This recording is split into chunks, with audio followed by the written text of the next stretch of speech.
All right, back for my review of the NASCAR Truck Series race at New Hampshire. Um, yeah, it was a pretty good race. It wasn't nothing spectacular.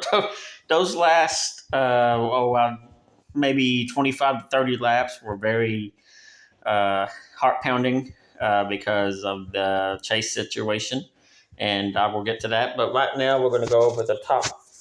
Um I'm going to go over the top 10 in points going into the chase. The chase starts at Bristol. That race is 4 weeks away. So these drivers get a long, well deserved break after today, um, after today's race at New Hampshire. But yeah, top 10. Like we already went over the top six: Lane Riggs, Caden Honeycutt, Chandler Smith, Christian Eckes, Gio Ruggiero, Tom Majeski. They locked themselves in before today's race.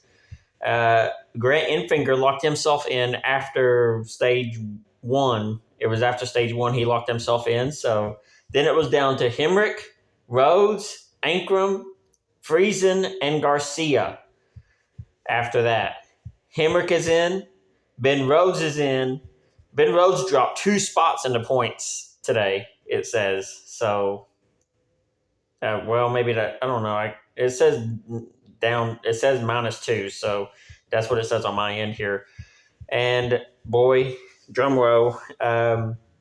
Need a drum roll for this one. It was a long day for Tyler Ingram. He started 10th, had brake issues. His rear brakes were not working correctly, but he fought, and just like I said, you have to fight, and you have to fight hard to get in. Ingram was 10th before today in the points, but for most of the day today, he was below that cut line because of those brake issues. And I did not think there was any chance he was going to get in. I really didn't. But he persevered, he fought, and in the final overtime restarts, we had 2 overtime restarts. Ankrum made his way in by 7 points over Stuart Friesen. So there you have it. Tyler Ankrum is the 10th and final man locked into the chase for 2026 for the 2026 NASCAR Craftsman Truck Series. Stuart Friesen is he's the first man out by 7 points. Now, let's talk about Jake Garcia for a moment. Jake Garcia was having a fantastic day. I thought he was going to get in. I really thought that. I said earlier, I said Jake Garcia, I was kind of skeptical about him. I was like, he doesn't have any career wins. I said, but today would be a good day to get one. But he didn't necessarily have to win today to make the chase. He just had to have a really good day, and he was having a really good day. But then after stage two, he was running in the top 10. He was pretty comfortably in the chase. After stage two, a mistake on pit road, right front tire on the line. That's a penalty. That used to be a 1 lap penalty. I remember when I was little, Dale Earnhardt Jr. got penalized for the same thing, and he was penalized 1 lap. But they changed that rule. It was tail into the longest line for Jake Garcia. He had to fight back, and he did. He got within, oh man, those final 20 laps, there were 2 or 3 points separating Friesen, Ankrum, and Garcia. Boy, it was fun to watch. But then that game-changing caution came out with 5 or 6 laps to go that changed everything, and that's how Tyler Ingram was able to fight his way back in and make the chase because he was able to gain enough spots and get enough points that he was able to get into the chase. But yeah, that mistake on pit road by Jake Garcia really cost him today. But man, I really thought he was going to do it. He had a great day and just wasn't meant to be. So that's the chase standings. Now let's talk about the results for today's race. And give me a minute to type it in. But this other phone I've got is slow, so you got to give me a minute. All right. So Lane Riggs gets his 6th win of the season. We'll talk about the top finishers for today, but he gets his 6th win of the season. He wins today's race at New Hampshire. He led over 100 laps, I think they said. So, so what a great season for Lane Riggs. He is definitely the championship favorite. He's going to be the man to beat in these final 7 races. Chandler Smith finished second. Teammate, man, those two teammates.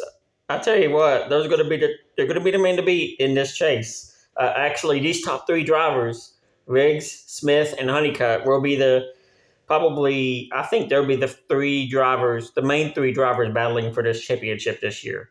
So that's the top three for today's race. Those are the top three in points as well, I believe.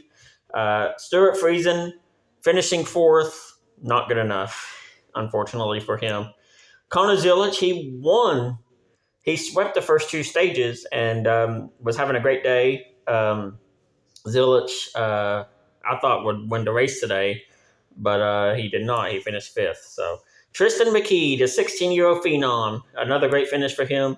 Christopher Bell came back from a spin midway through the race. He finishes seventh. Daniel Hemrick finishes eighth. Justin Haley finishes ninth in that Ram. The Rams are getting better and better each week. Parker Eatman. Not a driver you hear about very often. He drives for Nice Motorsports. He finishes 10th. He is in the top 10. Tom Majeski 11th. Michael Christopher Jr. in 12th. Great day for him. Grant Enfinger 13th. Jake Garcia, the second man out, 14th. Corey LaJoie 15th, another Ram. Tyler Ankrum, boy, he was back in probably near the 30s at one point in the race. And like I said, he fought back and he persevered and he finishes 16th. And then we're just going to go over the rest of the top 20 here. Cole Butcher, Ben Rhodes, he's in the chase. John Hunter Nemechek, and Butterbean Queen. I was talking about him earlier in my other video. I knew he probably wouldn't get in, but he has a solid top 20 finish, and that's good for Butterbean. So, yeah, that's it for there. So, yeah, I just wanted to – I'm starting to make videos again on YouTube. It's been a very long time. 2019, I was making videos about WWE and NASCAR. I didn't have very many NASCAR videos, but I had a few. But I'm going to start making more videos about NASCAR. I'm going to do WWE again, predictions for PLEs and results afterwards. And for NASCAR, I'm going to do right now, like I did today. I did a video for predicting, or not really predicting the chase, but just going over the drivers that had a chance to get in, and then now I'm going over the results of the drivers that got into the chase, and I went over the results of the race, and that's what I'm going to do here for the rest of the season. I'm going to do that for the O'Reilly Series 2 and the Cup Series. O'Reilly and Cup Series chase starts after Daytona. Daytona is next weekend, so I'm going to do a video just going over the top drivers in the chase standings for O'Reilly and Cup. And after those races, then I'll do a results video, the drivers who got in, the drivers who got left out, and the results from the races for next weekend of Daytona. And then after that, we are going to do every race for the rest of the season, results for the race for the rest of the season. And yeah, it's going to be a lot of fun. And WWE stuff coming up too. I'll probably do a prediction video for the AAA show next Sunday and NXT Heatwave. Now, that AAA show, I found out that the name of I don't know how to pronounce the name of the show, but the name of that show is Spanish for Heatwave. So, yeah, that's something I learned something new I learned today. So, but we'll do that next weekend. Money in the Bank is the next after that, I believe, on October 10th. So, yeah, we'll do WWE videos, we'll do NASCAR videos, and in 2027, we may add more to that list. We may add IndyCar to that list as well. I like IndyCar a lot. So, yeah, but that's all for this video, and the next time I'll make a video is probably for the O'Reilly Auto Parts Series, going over the top 12 drivers of the chase and drivers looking to get in for Daytona, and we'll see what happens there. So that'll probably be next weekend sometime. Probably next. The O'Reilly race is next Friday, so I'll probably do it next Friday morning or early afternoon. So see you then.